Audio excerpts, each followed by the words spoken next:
Assalamualaikum warahmatullahi wabarakatuh.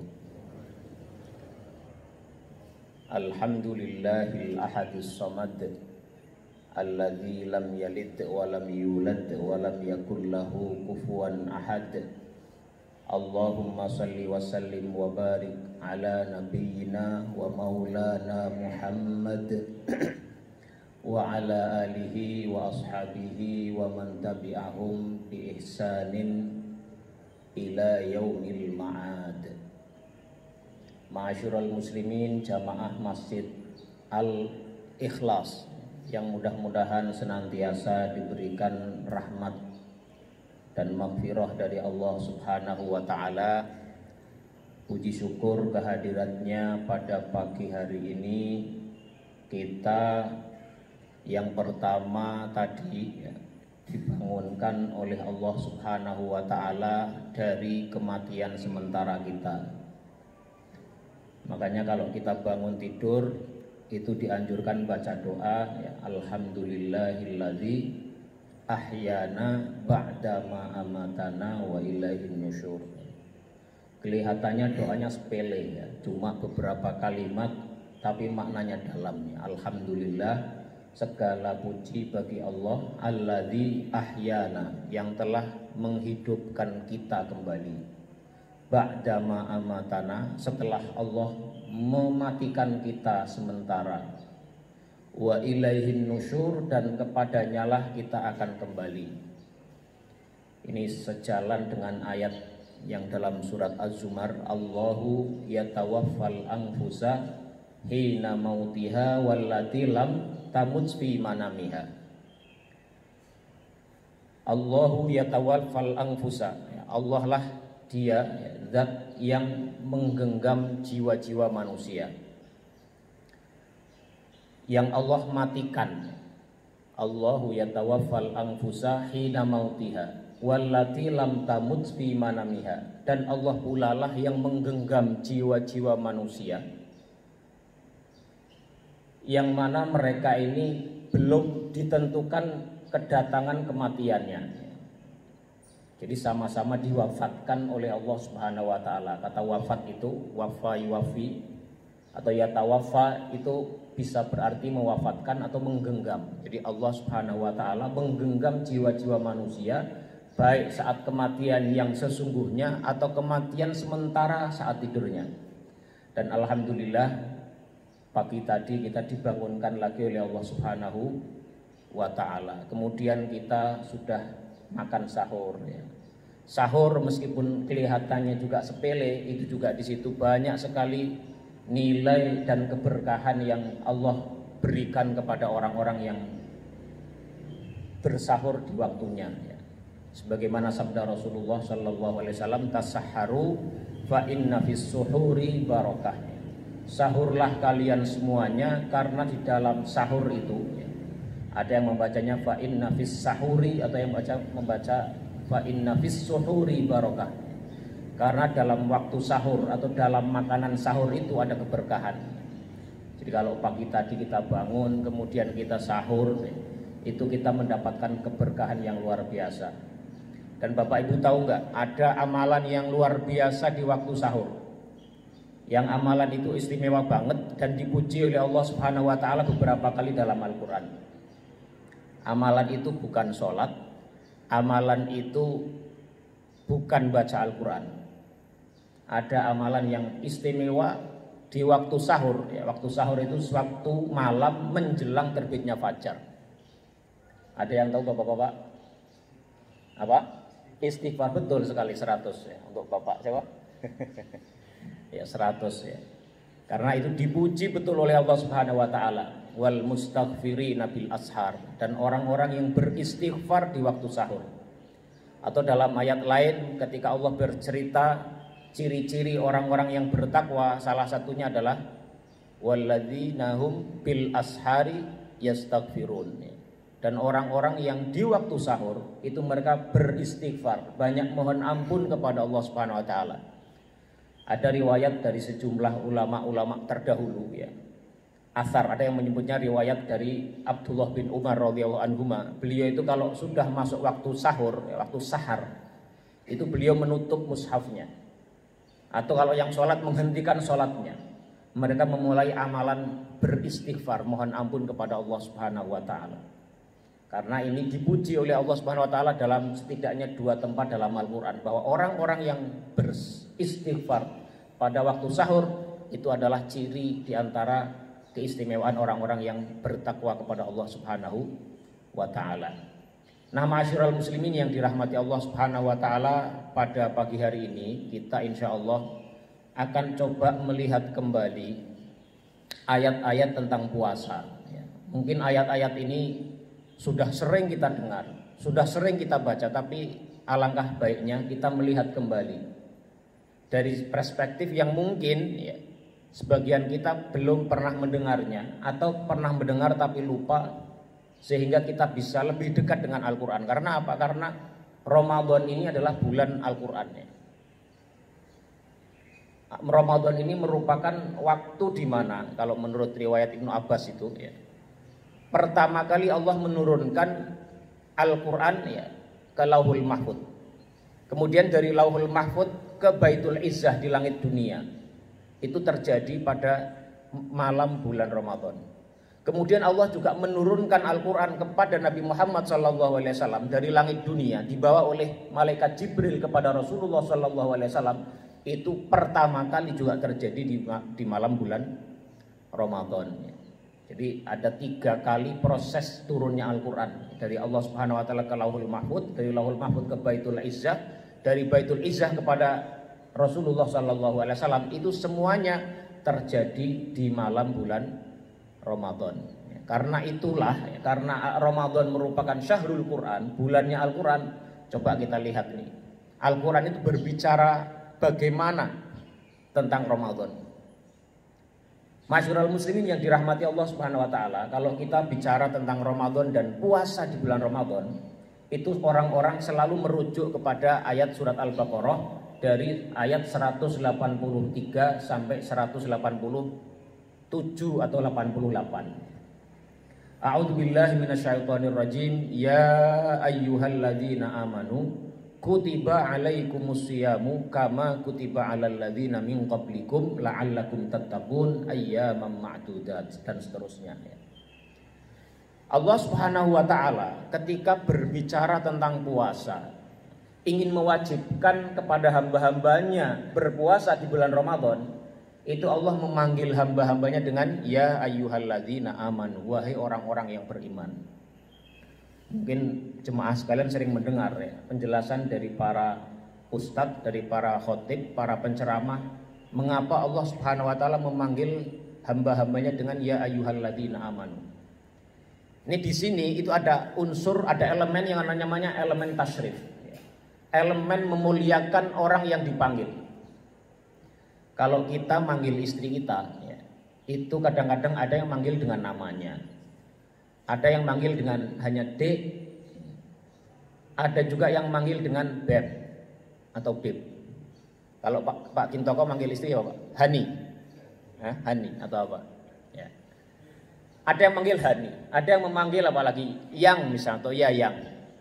Itu mengapa? Karena panggilan itu biasanya memiliki muatan yang ingin ditunjukkan oleh orang yang memanggil kepada orang yang dipanggil. Kalau kita sayang sama istri kita, menganggap istri kita itu adalah mutiara kita, kita panggilnya itu. Ada yang manggilnya Beb, ada yang manggilnya Yang, ada yang manggilnya tadi Hani, atau ada apa lagi? Mungkin kalau yang sepuh-sepuh manggilnya biasa ya. Kalau yang muda-muda macam-macam. Nah, itu menunjukkan muatan dalam panggilan itu ingin mengekspresikan satu nilai yang dimiliki oleh orang yang dipanggil di mata orang yang memanggil. Nah, ketika Allah Subhanahu wa taala memanggil hamba-hambanya untuk berpuasa, Allah katakan ya ayyuhalladzina amanu, wahai orang-orang yang beriman. Itu ada unsur tasyrif di situ, memuliakan orang-orang yang dipanggil. Iman ini bukan persoalan remeh ya. Kalau kita bandingkan antara iman dengan Islam, iman itu adalah merepresentasikan unsur intrinsik dalam diri manusia. Sedangkan Islam itu merepresentasikan unsur ekstrinsik dari manusia. Makanya kalau kita baca surat Al-Hujurat, ketika ada orang-orang Badui Arab mengatakan kami telah beriman kepada Allah Subhanahu wa taala, maka Allah memerintahkan kepada Nabi, katakan kepada mereka, qul lam tu'minu. Katakanlah kepada mereka, lam tu'minu, kamu belum beriman, walakin qulu aslamna. Katakanlah kami baru berislam, belum beriman. Karena mereka bersyahadat, lisannya menyampaikan asyhadu an la ilaha illallah wa asyhadu anna muhammadar rasulullah, tetapi dalam hati mereka itu belum tertanam keimanan yang sesungguhnya.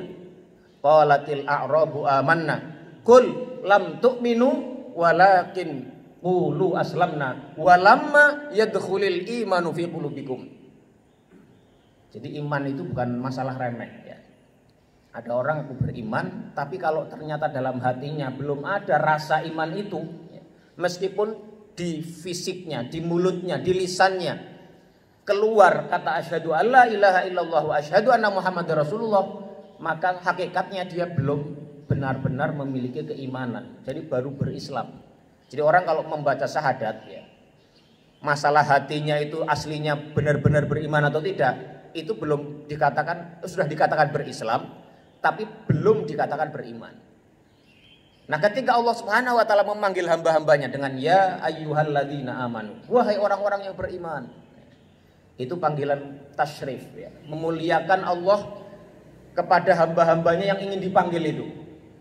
Ini sesuatu yang memberikan motivasi buat kita. Ternyata kita ini ya, berpuasa di bulan Ramadan itu adalah karena kita sudah dipanggil Allah Subhanahu wa taala, ya ayyuhalladzina amanu, sini orang-orang yang beriman.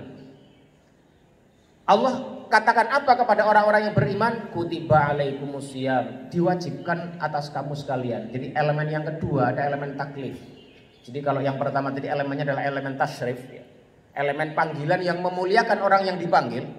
Maka yang kedua itu adalah elemen taklif ya, pembebanan kewajiban puasa kepada manusia itu melalui kata kutiba alaikumusiyam.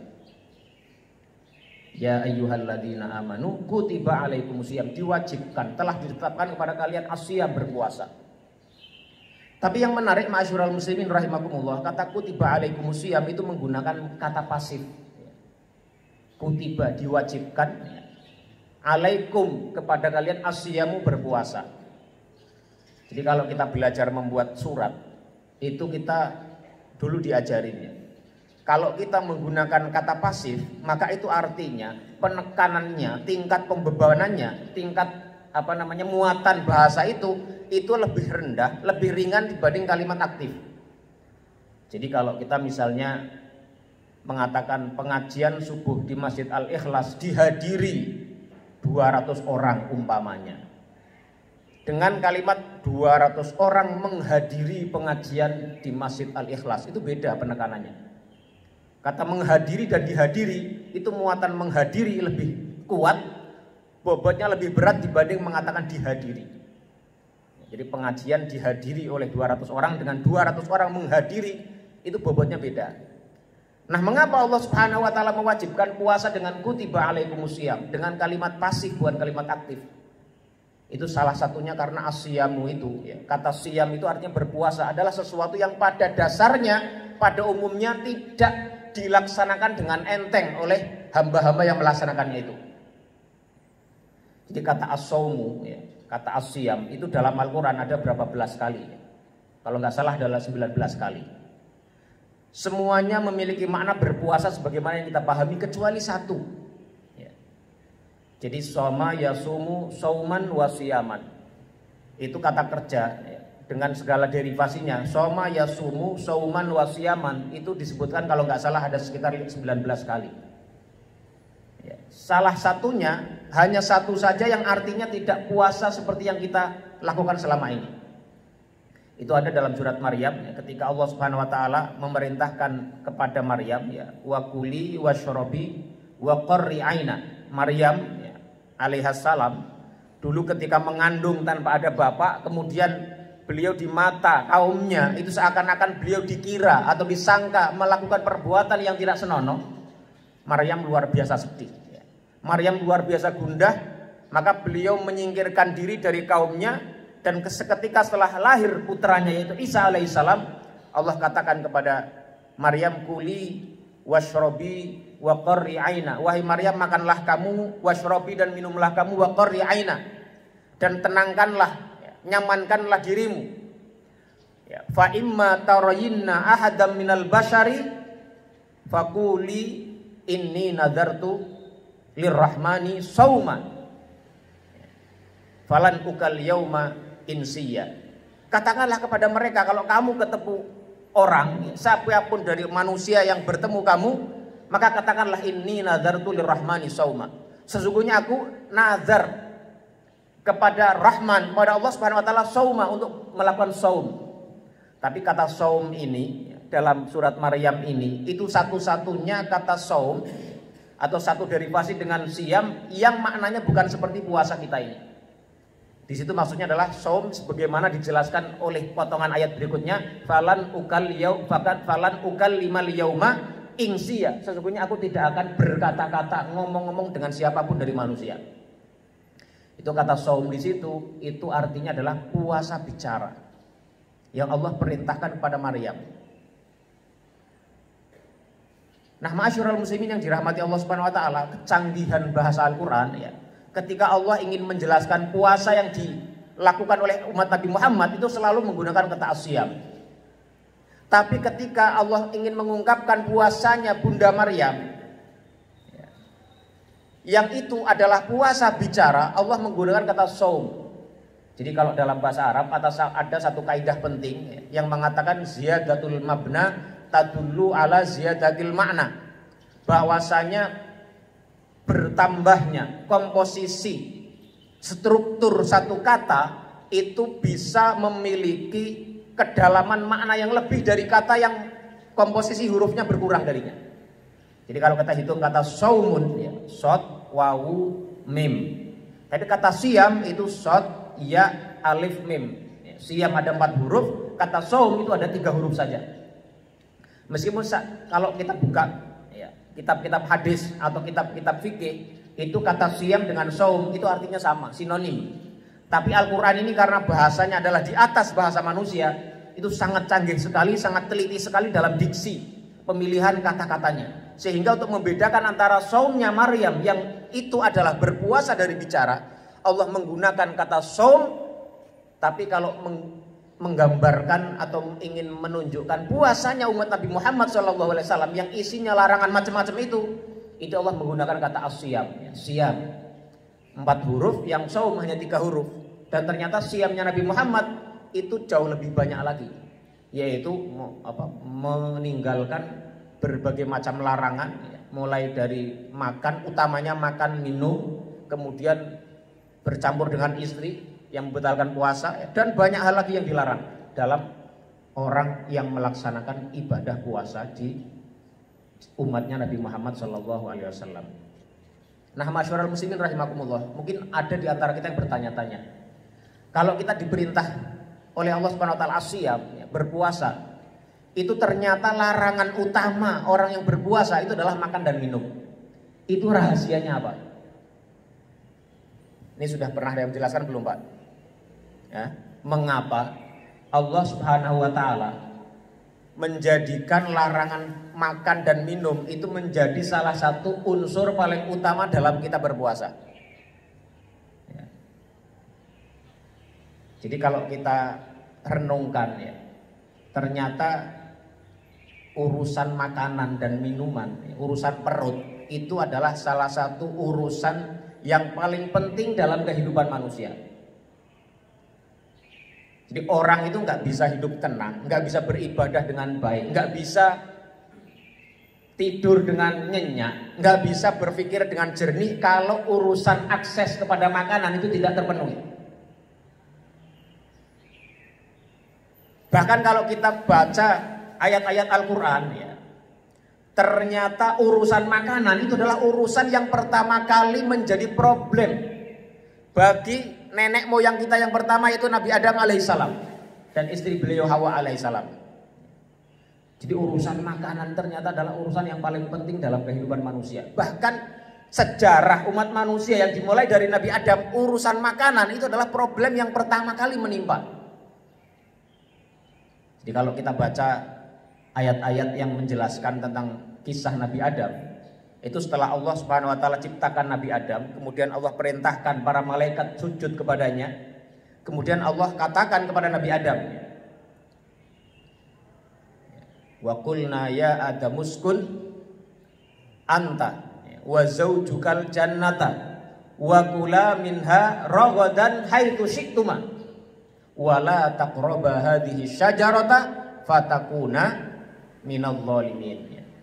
Dan kami katakan, ya Adamu, wahai Adam, uskun anta, tinggallah engkau, wa zaujuka dan istrimu, al jannata di surga ini, wa kula minha ragadan haitsu syi'tuma, makanlah kamu wahai Adam dan istrimu Hawa, terserah mau makan apa aja, di mana saja di sudut-sudut surga ini, silakan kamu makan semuanya, bebas, halal semuanya, boleh semuanya. Tapi ingat ada satu, wala taqraba hadhihi syajarata fatakuna minadh dhalimin. Ingat kamu jangan deket-deket dengan pohon satu ini. Jangan sekali-kali kamu cicipi makanan ini, jangan sekali-kali kamu makan. Deket-deket saja nggak boleh, apalagi kamu makan. Wala taqraba hadhihi syajarata fatakuna minadh dhalimin. Maka kalau kamu berdua sampai memakan buah dari pohon ini, fatakuna minadh dhalimin, maka kamu berdua akan menjadi orang-orang yang zalim. Al-Quran tidak menyebut apa nama pohon itu. Kalau kita selama ini kan tahunya apa, pohon khuldi. Tapi yang menamakan itu setan, iblis yang menamakan pohon khuldi. Memang disebutkan dalam Al-Quran ya, dalam surat Al-A'raf ya kalau nggak salah ya. Tapi itu adalah sebutan oleh iblis terhadap pohon ini dalam rangka memprovokasi dan mempropaganda seruannya, tipuannya kepada Adam alaihissalam. Jadi Nabi Adam agar mau mengikuti iblis, itu dia katakan, ini loh syajaratul khuldi. Ini sini Adam, aku tunjukkan kepada kamu.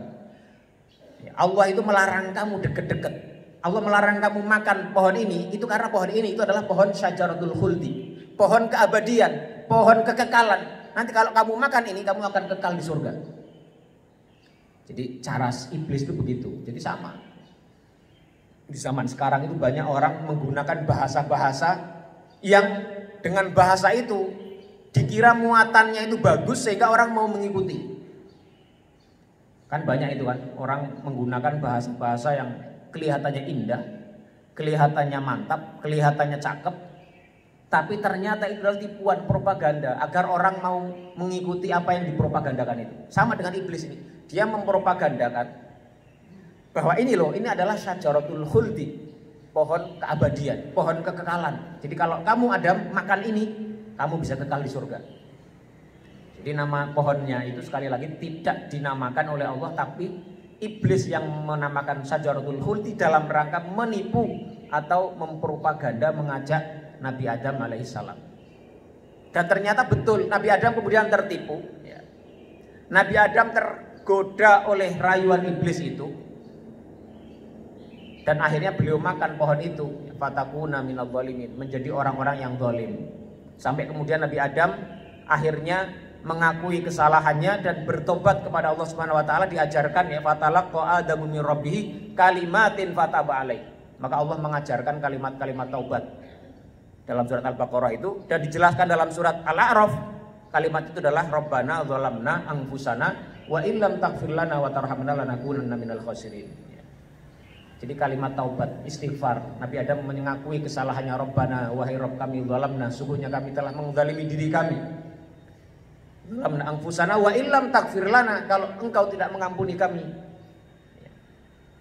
lanakunanna minal khasirin, kami termasuk orang-orang yang merugi. Jadi urusan makanan itu urusan yang pertama kali menjadi problem umat manusia. Dan lagi Pak, kalau kita lihat dalam Al-Quran itu ada perintah falyanzuril insanu ila ta'ami, dan hendaklah manusia itu melihat, memperhatikan, merenungi betul-betul mencermati, falyanzuril insanu, hendaklah manusia itu benar-benar melihat apa yang harus dilihat, ila ta'amihi, kepada makanannya. Itu kalau kita baca penjelasan para ulama, para ahli tafsir, itu maksudnya ada yang menerjemahkan yang pertama, kita itu kalau lihat makanan, coba kita renungi sepiring nasi yang ada di depan kita, di meja makan kita, itu kalau kita renungkan, itu betapa menunjukkan kekuasaan dan rahmat Allah yang sangat luas sekali. Mulai dari bagaimana para petani mencanggul ladangnya, kemudian bagaimana mereka menanam itu, bagaimana kemudian mereka merawat tanaman itu sampai tumbuh padi, padinya tumbuh, dipanen kemudian dibawa ke penggilingan, digiling jadi beras, kemudian diambil oleh para bos-bos beras, kemudian dijual, masuk pasar, kemudian masuk toko-toko retail, dan seterusnya dimasak. Itu semua menunjukkan betapa rahmat kekuasaan Allah itu sangat luar biasa sekali dalam makanan yang ada depan kita. Tapi makna yang kedua juga, itu maksudnya adalah falyanzuril insanu mimma khuliq. Itu maksudnya hendaklah manusia itu memperhatikan makanan yang ada di depannya itu. Apakah yang dimakan itu adalah barang yang halal atau yang haram? Apakah yang dimakan itu benar-benar barang yang dibolehkan baginya atau tidak? Nah, orang-orang yang berpuasa itu adalah orang-orang yang dilatih oleh Allah Subhanahu wa taala untuk menahan makan makanan yang pada dasarnya halal. Pada dasarnya itu dibolehkan bagi dia, tapi dilarang oleh Allah pada batasan waktu tertentu. Kalau orang sudah mampu menahan diri dari barang yang halal pada waktu tertentu yang ditentukan oleh Allah Subhanahu wa taala, maka harusnya hasilnya nanti dia mampu menahan diri dari mengambil makanan atau memakan makanan yang memang secara zati dilarang oleh Allah Subhanahu wa taala, yang memang dasarnya diharamkan oleh Allah Subhanahu wa taala. Di urusan makanan itu urusan penting. Mungkin itu salah satu hikmah mengapa puasa Ramadan itu salah satu unsur utama yang dilarang, yang paling jelas itu adalah urusan makan dan minum. Karena itu ya, salah satu problem besar umat manusia urusan makanan. Dan kita sekarang melihat banyak orang punya kasus itu karena kasus makanan, kasus perut. Ya, orang korupsi, orang menilep ya, harta orang lain. Itu urusan makanan, urusan perut kebanyakan. Maka sekali kalau kita melihat surah ayat-ayat puasa, itu kita lihat dari ayat 183 sampai 87, kemudian ayat yang datang pertama kali setelah ayat-ayat puasa itu adalah ayat tentang makanan. Wala ta'kulu amwalakum bainakum bil batil. Itu ada di ayat surat Al-Baqarah ayat 188. Itu persis datang setelah selesainya ayat-ayat puasa. Wala ta'kulu amwalakum bainakum bil batil, dan janganlah kalian sekali-kali makan makanan harta di antara kalian bil batil, dengan cara yang batil, dengan cara yang tidak sah, dengan cara yang haram, dan seterusnya. Dan yang menarik lagi jamaah rahimakumullah, kalau tadi kita berbicara dalam ayat puasa itu ada panggilan ya ayyuhalladzina amanu, ada jenis panggilan lain dalam Al-Quran yang menggunakan kata ya ayyuhan nas. Kata ya ayyuhan nas itu disebutkan dalam Al-Quran itu beberapa kali, belasan kali, ada yang menyebutnya sampai 20 kali. Itu ayat yang pertama ketika Allah menggunakan kata ya ayyuhan nas itu ada di surat Al-Baqarah ayat 21 atau 28, 21 kalau nggak salah ya. Itu Allah mengatakan ya ayyuhan nas u'budu rabbakumul ladzi khalaqakum. Wahai umat manusia, sembahlah Allah yang menciptakan kalian. Jadi panggilan ya ayyuhan nas yang pertama itu adalah terkait dengan masalah beribadah, menghamba kepada Allah Subhanahu wa taala. Karena itu adalah hal yang paling penting bagi umat manusia. Nah, yang menarik ternyata ya ayyuhan nas yang kedua itu ada dalam surat Al-Baqarah juga ayat 168. Itu ternyata itu adalah tentang urusan makanan. Ya ayyuhalladzina amanu ya ayyuhan nas kulu mimma fil ardi halalan thayyiba. Wahai manusia, kulu, makanlah kalian mimma fil ardi, dari apa-apa yang di muka bumi ini halalan thayyiba, yang halal dan thayyib. Jadi perintah pertama panggilan Allah ya ayyuhan nas itu adalah masalah ibadah, masalah kita harus menghamba, mentauhidkan Allah Subhanahu wa taala, dan yang kedua itu adalah masalah makanan. Ya ayyuhan nas kulu mimma fil ardi halalan thayyibah. Jadi itu betapa pentingnya urusan makanan. Karena itulah Allah menjadikan urusan makan dan minum itu menjadi hal utama yang dilarang dalam berpuasa. Karena itu ingin melatih umat manusia agar mencermati makanan apa yang dia makan, agar dia tahu betul bahwa yang dia ambil itu adalah benar-benar makanan yang halalan thayyibah, halal zatnya dan halal bagaimana cara mendapatkannya.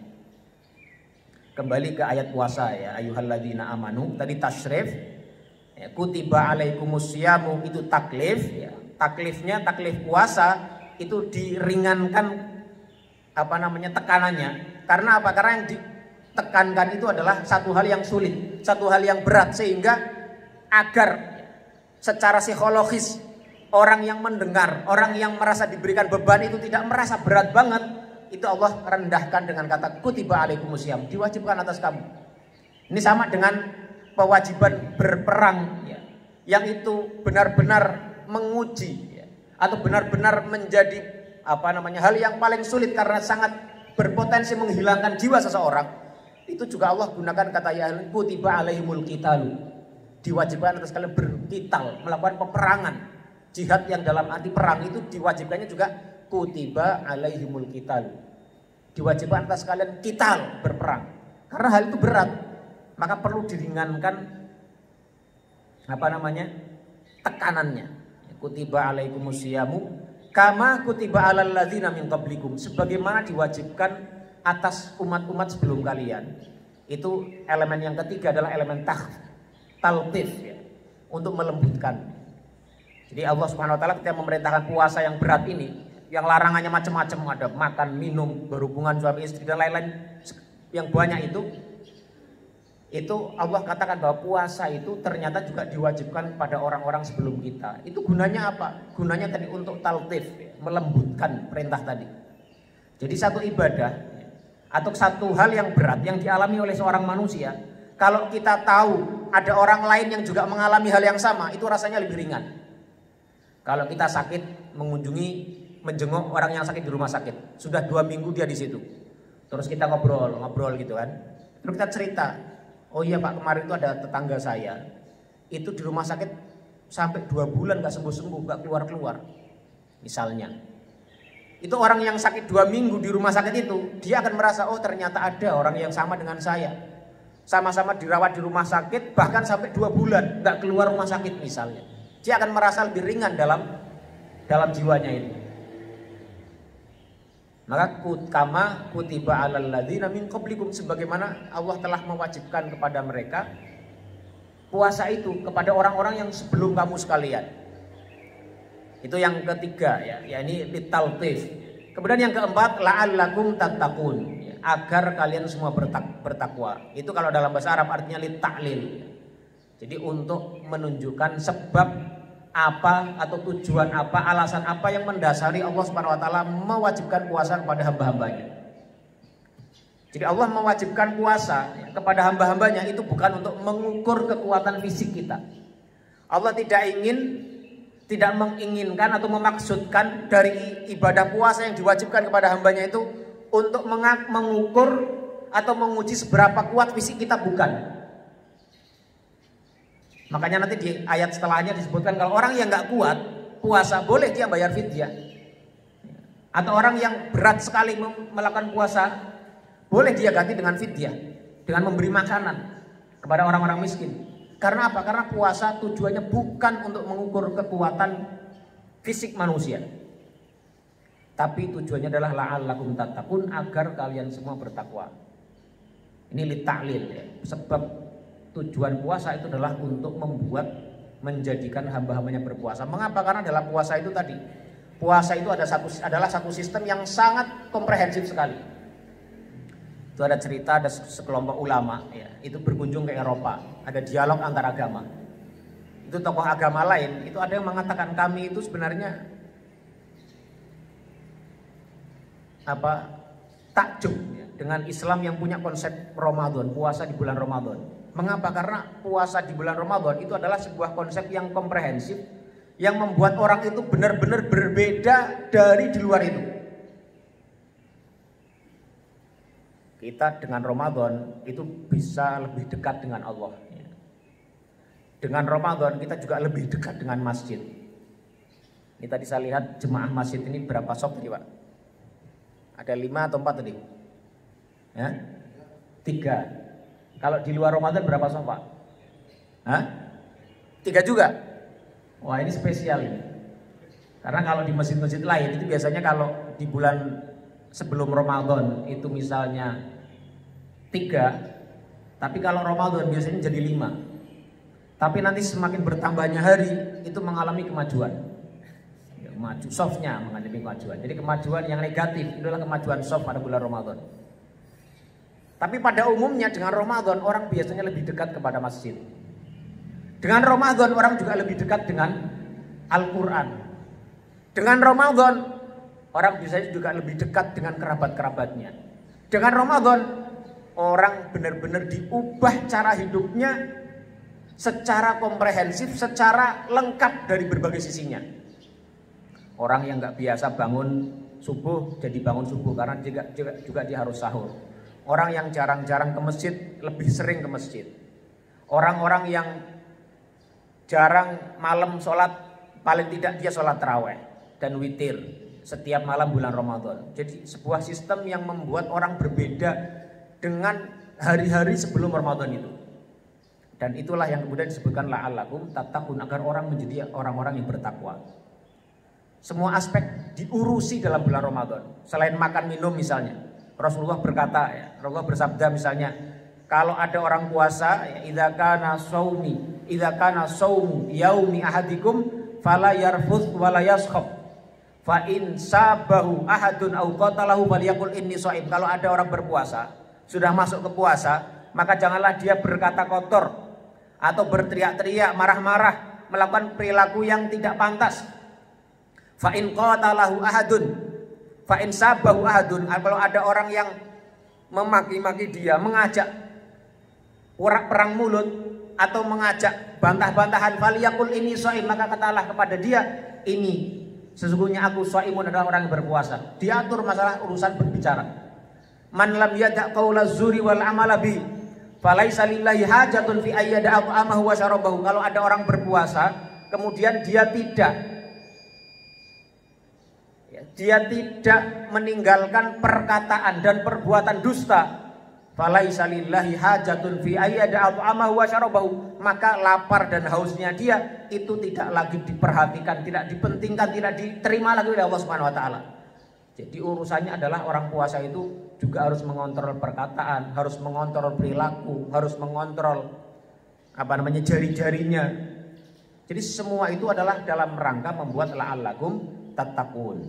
Ayat berikutnya ayyaman ma'dudat, ya, bahwa puasa Ramadan itu yang berat itu, yang Allah wajibkan kepada hamba-hambanya yang beriman, itu ingat, dia ayyaman ma'dudat, hanya dalam bilangan hari yang terhitung. Itu tujuannya adalah litakhfif, untuk kembali meringankan. Ingat bahwa puasa Ramadan, ya, yang Allah wajibkan itu hanya dalam bilangan hari, hanya 1/12 dari 1 tahun yang kamu lalui. Jadi nggak lama. Jadi kalau kita sekarang sekarang sudah masuk hari yang berapa? Ke-10 Pak ya. Kita sudah mulai berat atau gimana Pak? Ya.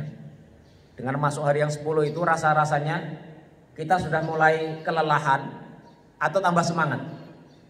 Kalau kita sudah mulai kelelahan, sudah mulai merasa capek, sudah merasa letih, ya, itu ingat kepada ayat ini, ayyaman ma'dudat. Ingat, kewajiban puasa itu hanya dalam bilangan hari yang terhitung, nggak banyak, hanya 1/12 dari 1 tahun, hanya 29 hari atau 30 hari dari 360 hari, hanya sekelumit saja.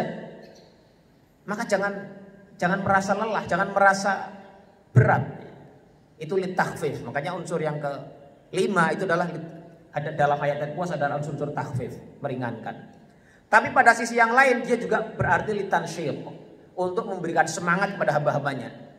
Orang-orang yang puasa ini pasti ada di antara kita, ya. Mudah-mudahan di antara jamaah ini juga ada orang-orang yang merasa semangat sekali dengan puasa. Sampai 10 hari berlalu itu gak terasa. Kok cepat sekali gitu ya. Tiba-tiba udah tanggal 10. Tiba-tiba nanti sudah tanggal 15, tiba-tiba sudah tanggal 21, tiba-tiba udah mau lebaran.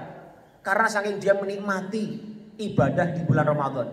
Maka kata ayyaman ma'dudat itu juga berarti litansyid, untuk memberikan semangat.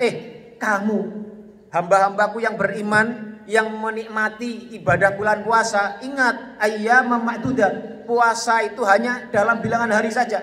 Hanya 30 hari, hanya 29 hari. Maka manfaatkanlah waktunya sebaik-baik mungkin. Jangan sampai kamu menyesal Ramadan lewat, ternyata kamu tidak mendapatkan apa yang kamu inginkan, apa yang kamu cita-citakan dari ibadah yang optimal kepada Allah Subhanahu wa taala. Jadi kalimat ayyam ma'dudat itu juga berarti selain litakhfif kepada orang-orang yang merasa berat, itu juga litansyid untuk orang-orang yang menikmati ibadah di bulan Ramadan. Jadi ayat-ayat puasa tadi itu mengandung unsur tasyrif, sekali lagi ya ayyuhalladzina amanu, memuliakan orang yang dipanggil. Yang kedua taklif, pembebanan syariat puasa itu diwajibkan atas kalian berpuasa. Kemudian taltif dengan mengatakan kutiba alal ladzina min qablikum. Kemudian taklil yang keempat itu la'allakum tattaqun, tujuan puasa adalah untuk menciptakan, membentuk hamba yang bertakwa. Kemudian yang kelima adalah ayyam ma'dudat itu litakhfif, untuk meringankan sekali lagi. Kemudian yang keenam kalau boleh ditambahkan adalah litansyid, untuk memberikan semangat. Kemudian ayat-ayat berikutnya itu adalah litaisir, untuk memberikan kemudahan. Makanya di situ nanti disebutkan famangkana minkum maridhon au ala safarin fa iddatun min ayyamin ukhra dan seterusnya. Karena waktunya sudah selesai, kita cukupkan kajian ini. Tetapi silakan jika ada yang ingin menyampaikan pertanyaan atau menyampaikan pandangannya, silakan. Alhamdulillah, para jemaah, Bapak dan Ibu, kita langsung saja kepada para jemaah yang ingin bertanya, dipersilakan.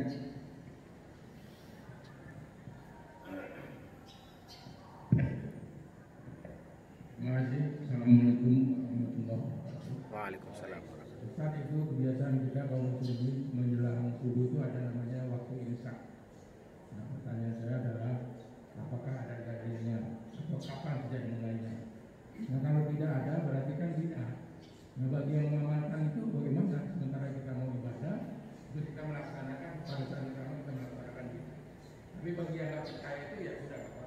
Terima kasih. Assalamualaikum warahmatullahi wabarakatuh. Waalaikumsalam warahmatullahi wabarakatuh. Ya, Allah dalam surat Al-Baqarah itu kan menjelaskan secara tegas ya, wa kulu washrabu hatta yatabayyana lakumul khaytul abyadu minal khaytil aswadi minal fajr. Maka makanlah kamu dan minumlah kamu hatta yatabayyana al khaytul abyadu, sampai jelas benang putih, garis putih, minal khaytil aswadi minal fajr, dari garis hitam ketika datangnya fajar. Jadi ya, kita dibolehkan makan dan minum adalah di waktu malam sampai terbitnya fajar. Ya, sekali lagi ya, kita dibolehkan makan dan minum sampai terbitnya fajar. Nah, terbitnya fajar itu diukur itu dari jelasnya benang putih dengan benang hitam. Itu maksudnya bukan benang beneran ya. Jadi dulu ada seorang sahabat yang setelah turun ayat ini dia itu menaruh dua benang. Satu benang hitam, satu benang putih, ditaruh di bawah bantal dia, kira-kira gitu, di bawah tempat tidur dia. Kalau malam dia nanti lihat itu. Kalau mau terbit fajar, ini kelihatan nggak yang hitam dan putih? Ternyata nggak kelihatan. Maka dia lapor sama Nabi. Nabi kemudian tertawa, ya, beliau tersenyum. Beliau menjelaskan bahwa maksudnya sampai jelas garis putih atau benang putih dari benang hitam itu maksudnya adalah ketika batas antara waktu malam dengan batas waktu siang yang dimulai dengan fajar itu sudah dipastikan ada. Nah, jadi sejak itulah seseorang itu mulai puasa, mulai menahan makan dan minumnya serta hal-hal yang membatalkan puasanya. Ya, sekarang ini kan kalau kita sudah nggak perlu lagi melihat itu kan, karena sudah ada teknologi, ya, ilmu, ya, ada satu sains, ya, satu ilmu falak yang sudah bisa mendeteksi jam berapa kira-kira fajar itu terbit. Maka ada almanak ya yang menjelaskan jam berapa itu zuhur, jam berapa itu asar, jam berapa itu maghrib, jam berapa isya, dan jam berapa pula datang waktu subuh. Dan saat itulah orang sudah benar-benar meninggalkan makanannya, meninggalkan minumnya. Nah, bagaimana dengan penetapan imsak? Kalau kita mau husnudzon ya, imsak itu kalau boleh kita lihatnya dengan cara positif saja Pak ya, biar kita tidak bertengkar, biar kita saling memahami. Imsak itu ditetapkan dalam rangka orang agar hati-hati. Jadi kalau ada umuman imsak itu pada dasarnya saat itu orang masih boleh makan. Tapi itu ya kita anggap positifnya saja. Itu adalah dalam rangka mengingatkan ini loh, waktu imsak itu orang sudah harus bersiap-siap dengan meninggalkan makanannya. Kalau tahu-tahu subuh dia jamnya mati misalnya, itu khawatirnya dia waktu subuh masuk dia masih belum selesai makannya. Jadi kita lihatnya positif saja Pak. Ya, jadi agar kita rukun ya, agar kita tidak saling menyalahkan, agar kita tidak saling membid'ahkan ya. Kita jelaskan duduk persoalannya. Waktu imsak itu orang masih boleh makan. Sekali lagi ya, karena apa? Karena semua pendapat fikih dimanapun menjelaskan orang dilarang makan hanya ketika sudah dipastikan terbit fajar. Jadi imsak itu adalah tujuannya ya, agar orang-orang itu mempersiapkan waktunya. Itu kita pahami seperti itu aja udah, nggak perlu berdebat panjang karena nggak akan selesai pasti. Ya, gitu Pak ya. Tapi kita harus paham, ilmunya harus tahu bahwa sekali lagi waktu imsak, misalnya kita terbangun karena dengar imsak, silahkan cepat-cepat bersahur. Ya, mau minum, mau makan mie kalau cukup. Imsak sampai subuh itu biasanya berapa menit? 10 ya. Nah, udah makan 5 menit. Ya, sampai benar-benar ketika subuh itu kita sudah benar-benar nyaman gitu. Ya, makanan itu sudah selesai kita makan. Ya, itu Pak ya. Ya ada yang lain? Ada pertanyaan lain?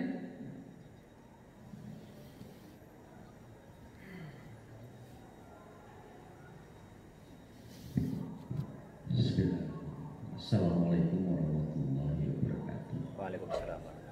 Pak Ustaz, yang disampaikan materi ini menarik sekali. Tapi di sisi lain saya ingin bertanya kepada Pak Ustaz, karena Pak Ustaz banyak menggunakan ayat-ayat Quran menjelaskan ini. Saya mengibaratkan puasa ini adalah suatu training dengan kurikulum, bagaimana makan, bagaimana minum, bagaimana beribadah, bagaimana berkata dan lain sebagainya. Dan pada akhirnya kan kita mendapat sertifikat yang namanya la'allakum tattaqun. Katakanlah itu sebagai sertifikat. Nah tentu di dalam training ini sertifikat yang dikasih itu ada yang kumlaut, ada yang nilainya pas-pasan, ada nilainya mungkin ya cukup baik. Yang ingin saya tanyakan, di mana informasi atau ayat menjelaskan sertifikat la'allakum tattaqun itu untuk apa? Dan apa yang akan diberikan Allah kepada mereka yang sukses atau setengah sukses mengikuti training itu? Karena saya mempunyai suatu imajinasi, wah kalau saya sudah punya sertifikat ini dan bagus, aman, kira-kira begitu. Karena Allah itu pasti memberikan sesuatu yang the best daripada the best. Sampai dikatakan membalasnya itu hanya aku saja yang tahu. Tapi kita ingin indikator-indikator apa saja sih sebetulnya yang mau dikasih kepada kita yang sebulan ini sudah melaksanakan kegiatan formal puasa ini. Terima kasih Ustaz. Assalamualaikum warahmatullahi wabarakatuh. Waalaikumsalam warahmatullahi wabarakatuh. Ya, kalimat takwa itu adalah salah satu kata yang paling banyak disebutkan dalam Al-Quran dari istilah-istilah yang lain.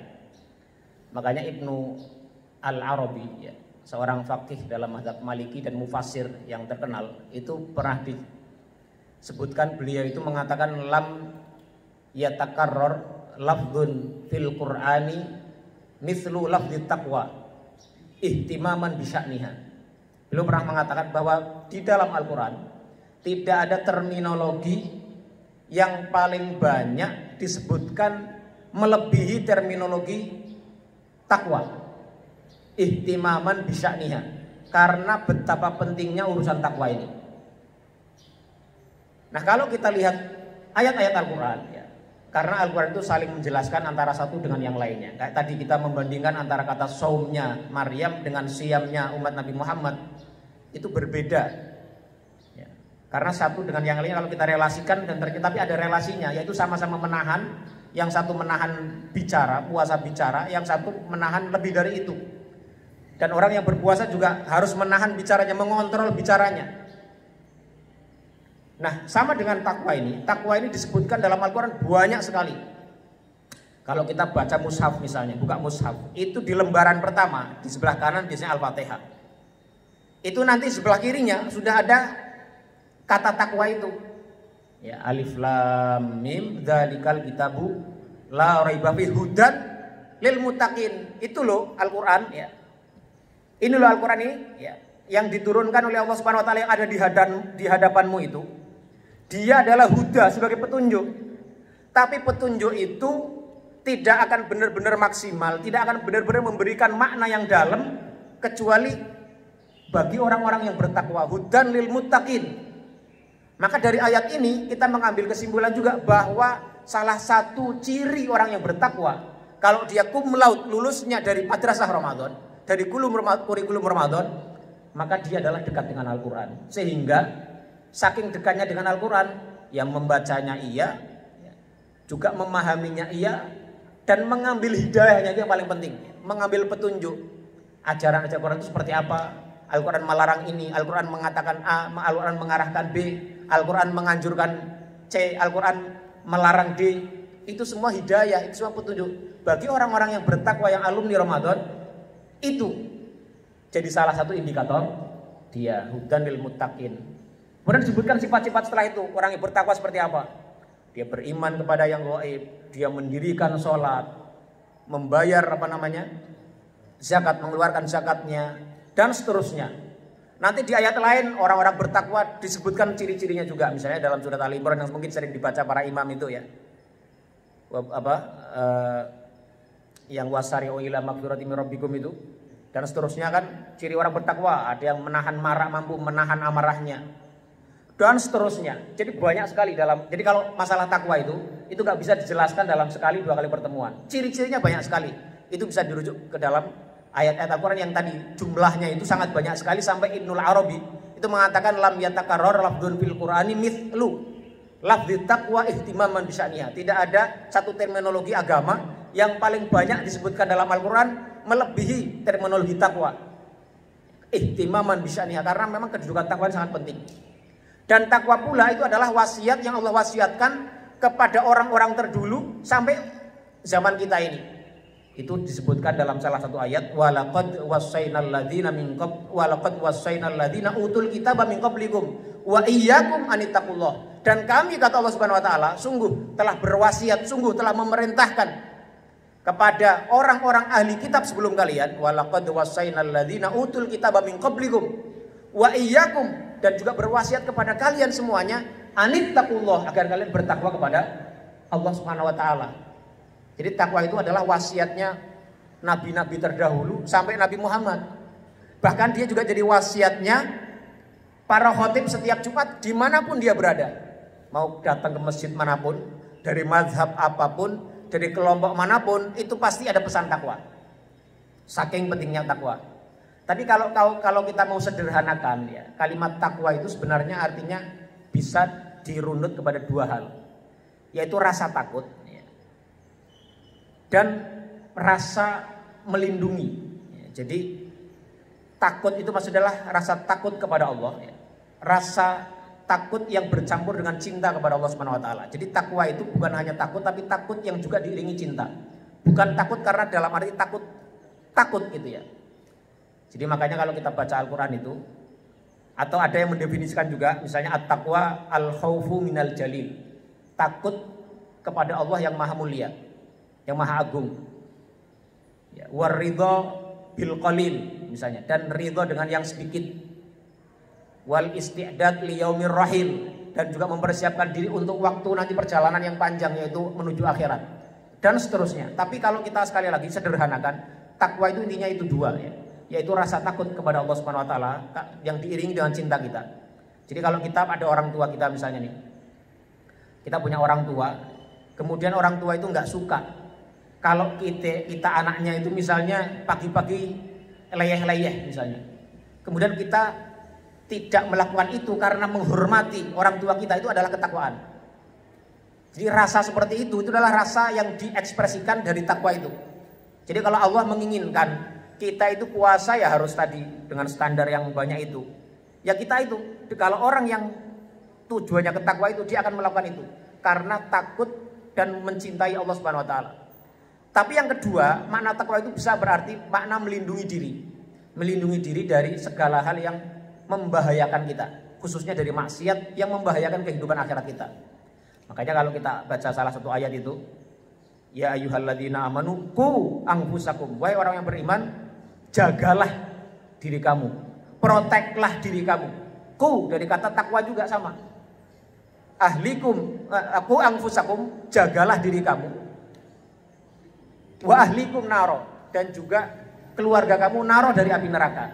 Jadi unsur rasa takut dan rasa melindungi diri itu adalah inti daripada takwa kita kepada Allah Subhanahu wa taala. Jadi kalau orang yang bertakwa, maka dia takut kepada Allah dan dia melindungi dirinya dari dosa dengan mengamalkan amal soleh, dengan membersihkan diri dari maksiat. Itulah inti dari ketakwaan. Jadi kalau orang habis puasa terus kualitas ibadahnya naik, kemampuan dia dalam meninggalkan yang terlarang, salah satunya masalah makanan tadi, yang ayat larangan untuk makan yang batil itu datang pertama kali setelah ayat puasa, itu salah satu indikator daripada keberhasilan kurikulum atau madrasah puasa sebagaimana yang disebutkan Bapak tadi. Jelas Pak ya? Wallahu a'lam bishawab. Ada yang lain Pak? Cukup mungkin. Cukup ya.